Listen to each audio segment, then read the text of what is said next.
ಈಗ ನಾನು ಸಹ ಇದನ್ನ ಇವಾಗ ನನ್ನ ಮೇಲೆ ಕೂತ್ಕೊಂಡು ವಿಡಿಯೋ ನೋಡಿದೆ. ಎಲ್ಲವೂ ಸಹ ಸತ್ಯಕ್ಕೆ ದೂರವಾದದ್ದು. ಒಬ್ಬ ಮನುಷ್ಯನ ಮೇಲೆ ಎಷ್ಟರ ಮಟ್ಟಿಗೆ ಟಾರ್ಗೆಟ್ ಮಾಡ್ಬೋದು, ಒಬ್ಬ ಬೆಳೆಯೋನ್ನ ಎಷ್ಟರ ಮಟ್ಟಿಗೆ ಅವನ್ನ ಕುಗ್ಗಿಸ್ಬೋದು, ಒಬ್ಬ ಸಾಮಾಜಿಕ ಕಳಕಳಿ ಉಳ್ಳವನ್ನ ಬಡವ್ರಿಗೆ ಕೆಲಸ ಮಾಡ್ಬೇಕನ್ನೋನ್ನ ಎಷ್ಟರ ಮಟ್ಟಿಗೆ ಕುಗ್ಗಿಸ್ಬೋದು, ಆ ಕೆಲಸವನ್ನ ಆ ಯಪ್ಪ ಮಾಡ್ತಾ ಇದ್ದಾರೆ. ಆಯ್ತಾ? ಇದಕ್ಕೆ ಕಾನೂನಿದೆ, ಕೋರ್ಟ್ ಇದೆ, ಚುನಾವಣಾ ಆಯೋಗ ಇದೆ, ತೀರ್ಮಾನ ಮಾಡ್ತದೆ. ಸತ್ಯಕ್ಕೆಲ್ಲ ತಲೆ ಬಾಗ್ಲೇಬೇಕಲ್ಲ. ಸತ್ಯ ಯಾವುದು ಅಂತ ಮುಂದಿನ ದಿನಗಳಲ್ಲಿ ಗೊತ್ತಾಗ್ತದೆ. ಇಲ್ಲ, ಇಲ್ಲಿವರೆಗೂ ಯಾವುದೇ ಸಹ ನನಗೆ ನೋಟಿಸ್ ಬಂದಿಲ್ಲ. ಅದೊಂದು ಪ್ರೊಸೀಜರ್. ಈಗ ಅವರು ನನ್ನ ಮೇಲೆ ಅಲಿಗೇಷನ್ ಮಾಡಿ ಕೇಸ್ ಹಾಕಿದ್ದಾರೆ. It's a step. ನಿಮ್ಗೆ ಗೊತ್ತಲ್ಲ ಕೋರ್ಟಲ್ ಸ್ಟೆಪ್. ಈಗ ಫಸ್ಟು ನೋಟಿಸ್ ಕೊಡ್ತಾರೆ, ಆಮೇಲೆ ಫಸ್ಟ್ ಆಫೀಸ್ ಅಬ್ಜೆಕ್ಷನ್ ಹಾಕ್ತಾರೆ, ಆಮೇಲೆ ನೋಟಿಸು, ಸಮನ್ಸು, ಅಬ್ಜೆಕ್ಷನ್ಸು, ಆ ಥರ ರೀತಿ ನೋಟಿಸ್ ಕೊಟ್ಟಿದ್ದಾರೆ ಅಂತ ಹೇಳಿದರೆ ಇವತ್ತಿನವರೆಗೂ ಅಧಿಕೃತವಾಗಿ ನನಗೆ ಯಾವುದೂ ನೋಟಿಸ್ ಬಂದಿಲ್ಲ. ನಾನು ಹೇಳ್ತಾ ಇದ್ದೀನಲ್ಲ ಮಾಧ್ಯಮ ಮುಂದೆ, I am very confident, I am 100% I am right, I am sure.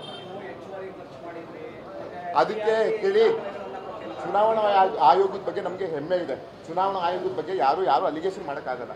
ಚುನಾವಣಾ ಆಯೋಗ ಹದ್ದಿನ ಕಣ್ಣಿಂದ ಈ ಬಾರಿ ತುಂಬ ಅತಿ ಏನಂತಾರೆ ಅಚ್ಚುಕಟ್ಟಾಗಿ ಜಿಲ್ಲೆಯಲ್ಲಿ ಚುನಾವಣೆ ನಡೆದಿದೆ. ಚುನಾವಣಾ ಆಯೋಗ ಏನು ಕಣ್ಮುಚ್ಕೊಂಡು ಕೂತಿರ್ತದ? ಚುನಾವಣಾ ಆಯೋಗ ಚರ್ಚಿಸಿ ನೀಟಾಗಿ ಉತ್ತರ ಕೊಟ್ಟಿರ್ತಾರೆ. ಚುನಾವಣಾ ಆಯೋಗ ಕೇಳ್ಕೊಳ್ಳಿ, ಅವರು ಮಾಹಿತಿ ಕೊಡ್ತಾರೆ ಚುನಾವಣಾ ಆಯೋಗದವರು.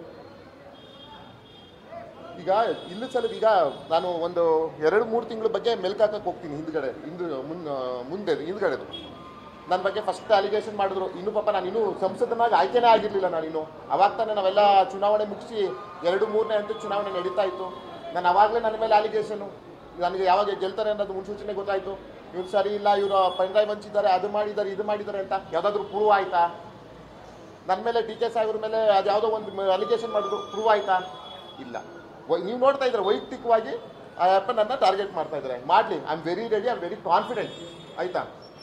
ಏನು ಹೇಳ್ತಾರಲ್ಲ, ಹಿಂದಿನ ಬಾಕ್ಲಿಂದ ಬರೋದಲ್ಲ, ನೇರ ಬರಬೇಕು ಚರ್ಚೆಗೆ, ನೇರವಾಗಿ ಬರಬೇಕು ದಾಖಲೆ ತಗೊಂಡು. ಯಾವುದೋ ಈಗ ನೋಡಿದೆ ನಾನು, ನಮ್ಮ ಬೇರೆ ಹಾಸನ ಪ್ರಶ್ನೆ ಕಳಿಸಿದ್ರು, ಟ್ಯಾಕ್ಸ್ ಪೇಡ್ ರೆಸಿಪ್ಟ್ನ ತೋರಿಸ್ಬಿಟ್ಟು ಅಂಥದ್ದು ಇವರು ಅಷ್ಟು ಕೋಟಿಗಿದೆ ಇಷ್ಟು ಕೋಟಿಗಿದೆ ಅಂದರೆ ಒಂದು ಕಾಮನ್ ಸೆನ್ಸ್ ಬೇಕು ಅವರ ವಕೀಲರಾಗಿ. ಟ್ಯಾಕ್ಸ್ ಪೇಡ್ ರೆಸಿಪ್ಟ್ ತೋರಿಸ್ತಾರಂತಲ್ಲ, ನಾವು ಮಾರಾಟ ಮಾಡಿರೋ ಜಾಗದನ್ನೆಲ್ಲ ತೋರಿಸ್ತಾರಂತಲ್ಲ, ಮಾರಾಟ ಮಾಡಿರೋದನ್ನ ಅಫಿಡವಿಟಲ್ಲಿ ತೋರಿಸ್ಬೇಕಂದ್ರೆ ಅದ್ರ ಕಾನೂನಲ್ಲಿ ಇದೆಯಾ? ನಮ್ಮ ತಂಗಿ ಕೊಟ್ಟಿರೋದನ್ನ ನಾವು ಅಫಿಡವಿಟಲ್ಲಿ ತೋರಿಸ್ಬೇಕಂದ್ರೆ ಕಾನೂನಲ್ಲಿ ಇದೆಯಾ? ನನಗೆ ಯಾರು ಡಿಪೆಂಡೆಂಟು? ನನ್ನ ಹೆಂಡತಿ. ನನ್ನ ತಪ್ಪಿದೆಯಾ? ನನ್ನ ಹೆಂಡತಿದಲ್ಲಿ ಯಾವುದಾದ್ರು ಲೋಪದೋಷ ಇದೆಯಾ? ಕೇಳಿ, ಉತ್ತರ ಕೊಡ್ತೀನಿ.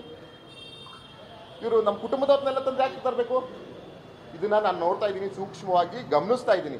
ಇದು ಹೀಗೆ ಮುಂದುವರೆದ್ರೆ ಮಾನನಷ್ಟ ಮೊಕದ್ದಮೆ ಮುಂಚೆ ಒಂದ್ಸಲ ಎಚ್ಚರಿಕೆ ಕೊಟ್ಟಿದ್ದೆ. ಯಾಕೆ ಸುಮ್ಮನೆ, ನಮ್ಗೆ ಯಾಕೆ ಬೇಕು ಅಂತ ನಾನು ಸುಮ್ಮನಿದ್ದೆ. ಮುಂದಿನ ದಿನಗಳಲ್ಲಿ ನಾನು ಏನನ್ನ ತೋರಿಸ್ತೀನಿ. ಇವತ್ತು ಕೆಣಕಿದ್ದಾರೆ ನನ್ನ, ಅದ್ರ ಬಗ್ಗೆ ನಾನು ಮುಂದಕ್ಕೆ ತೋರಿಸ್ತೀನಿ, ಉತ್ತರ ಕೊಡ್ತೀನಿ ಕಾನೂನು ಮುಖಾಂತರ.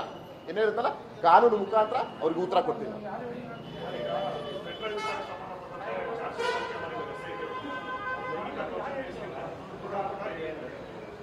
ಈಗ ಅದು ತನಿಖೆ ಮಾಡ್ತಾರೆ, ತನಿಖೆ ಅಂತ ಏನು ಚಾರ್ಜ್ ಶೀಟ್ ಮಾಡಿ ಅಂತ ನಾನು ಸಹ ಮಾಧ್ಯಮ ಮುಖಾಂತರ ನೋಡಿದೆ. ಅದು ಒಂದು ಇನ್ವೆಸ್ಟಿಗೇಷನ್ ಪ್ರೋಸೆಸ್ಸು. ಈಗ ವಿಚಾರಣೆ ಆಯಿತು, ಈಗ ಚಾರ್ಜ್ ಶೀಟ್ ಮಾಡಿದ್ದಾರೆ. ಅದ್ರ ಬಗ್ಗೆ ನಾನೇನು ವ್ಯಕ್ತಿಗತವಾಗಿ ಇದು ಪಡೋಕ್ಕೆ ನನಗೆ ಇಷ್ಟ ಇಲ್ಲ. ಕಾನೂನಿದೆ, ಕಾನೂನಲ್ಲಿ ಯಾರೇ ತಪ್ಪು ಮಾಡಿದ್ರು ತಲೆ ಬಾಗಬೇಕಾಗ್ತದೆ. ನಾನಾಗಿರಲಿ, ಇನ್ನೊಬ್ಬರಾಗಿರಲಿ ಅಲ್ಲ.